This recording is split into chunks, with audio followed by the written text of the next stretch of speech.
interaksi. Jadi untuk mengawali kegiatan kita pada pagi hari ini, kita mengawali dengan doa. Mau ngecek kehadiran kalian. Terus Agung? Ada. Aldiana Kasih? Ada, Bu. Militan dia? Ada, Bu. Ya. Jadi pembelajaran kita pada pagi hari ini di poin C tentang bentuk-bentuk interaksi sosial. Ya. Ini masih di bab 2, di mana minggu kemarin kita sudah membahas tentang faktor pendorong interaksi sosial. Sekarang kita masuk di poin ke C, bentuk-bentuk interaksi sosial. Jadi dalam bentuk-bentuk interaksi sosial ini, yang pertama itu proses asosiatif. Ini yang kita bahas pada hari ini. Siapa yang masih ingat tentang faktor pendorong interaksi sosial? Sebut salah satu. Ya, simpati. Apa itu simpati? Siapa yang masih ingat pengertian simpati? Ya, Melda, silakan. Simpati merupakan proses ketertarikan seseorang kepada pihak lain terkaitan dengan perilaku atau penampilan seseorang. Ya, itu merupakan pengertian dari simpati. Sekarang di bentuk-bentuk interaksi sosial ada kerjasama. Yang kedua,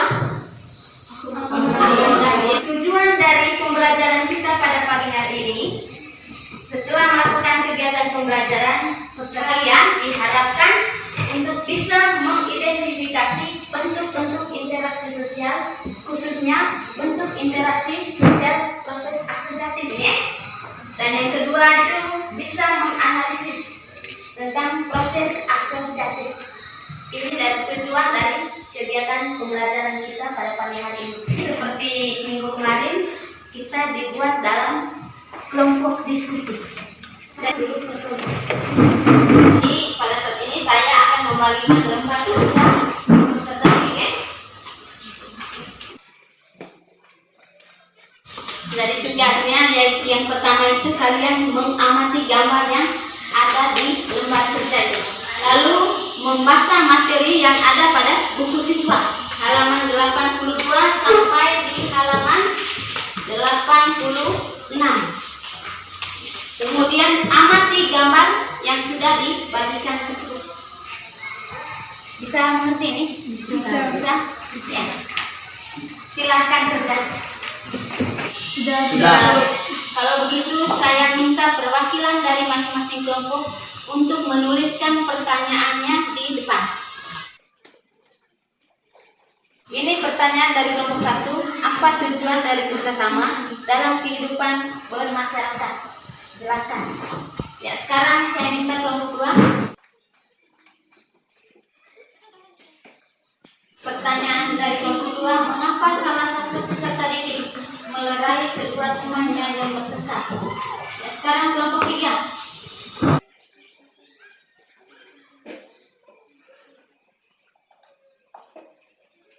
Ya, dari ketiga pertanyaan kalian bisa berdiskusi secara berkelompok tentang pertanyaan yang ada di papan tulis. Sudah selesai, mari kita sama-sama mendengar presentasi dari kelompok 1. Waktu dan kesempatan saya berikan.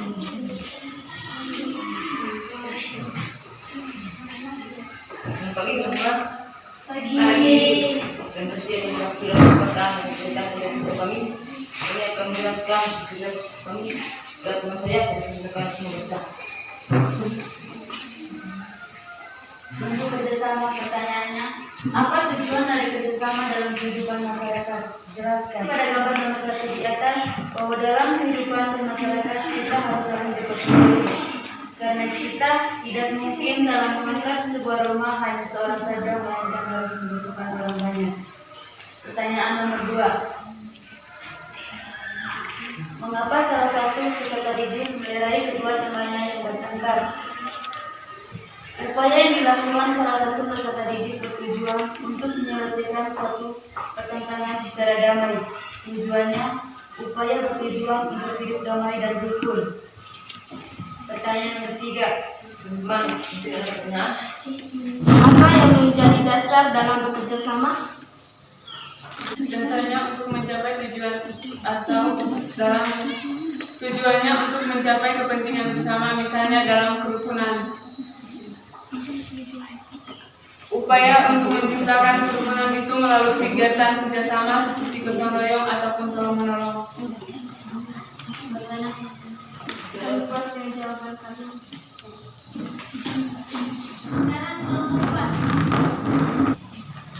Selamat pagi teman-teman. Pagi. Dari tempat ini kami akan mempresentasikan hasil diskusi kami. Pada teman saya Elvi, saya mempersilakan untuk membaca dan menjelaskannya. Bentuk kerjasama. Pertanyaannya, apa tujuan dari kerjasama dalam kehidupan masyarakat? Jelaskan. Tujuannya untuk mencapai tujuan yang sama. Nomor 2. Bentuk akomodasi. Mengapa salah satu peserta didik melerai kedua temannya yang sedang bertengkar? Jawabannya, untuk mengurangi dan mencegah pertentangan dalam jangka waktu yang panjang, yaitu adanya sikap terbuka dalam menghadapi budaya asing. Nah, mungkin ada pertanyaan? Ada dari kelompok 3. Seperti yang kita ketahui, akomodasi itu merupakan penyelesaian pertentangan dalam masyarakat tanpa menghancurkan lawan.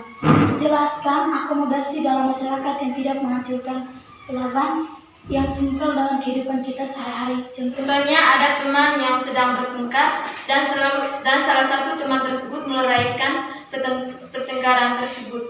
Maka itu yang menjadi salah satu contoh dari akomodasi. Di mana teman kelompok 3 orang tua saya pertanyaan dari kami? Dijawab. Kalau begitu mari kita beri aplaus untuk kelompok 2.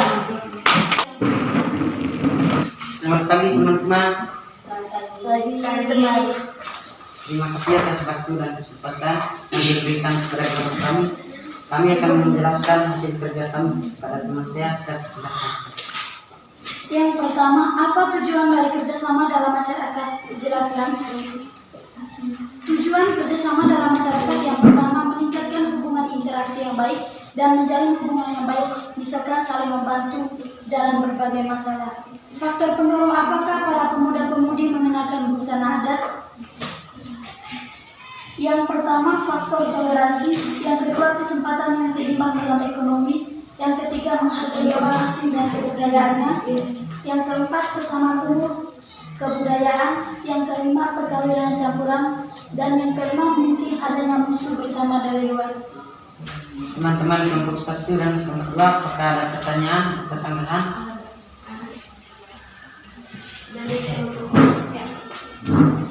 Apakah proses asimilasi ditandai dengan pengembangan sikap yang sama walaupun kadang-kadang bersifat emosional?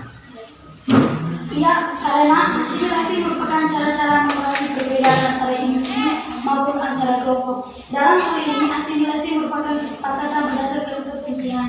Karena dalam hal ini bukan saja kepentingan pribadi, melainkan kepentingan bersama, meskipun berbagai banyak pendapat maupun pikiran yang berbeda.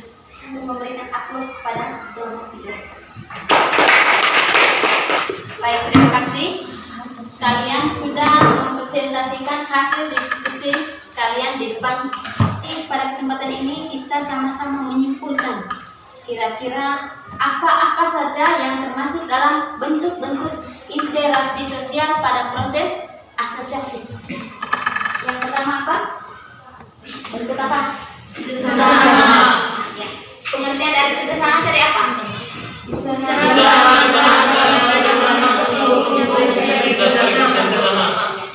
Usaha bersama antara individu atau kelompok untuk mencapai tujuan bersama.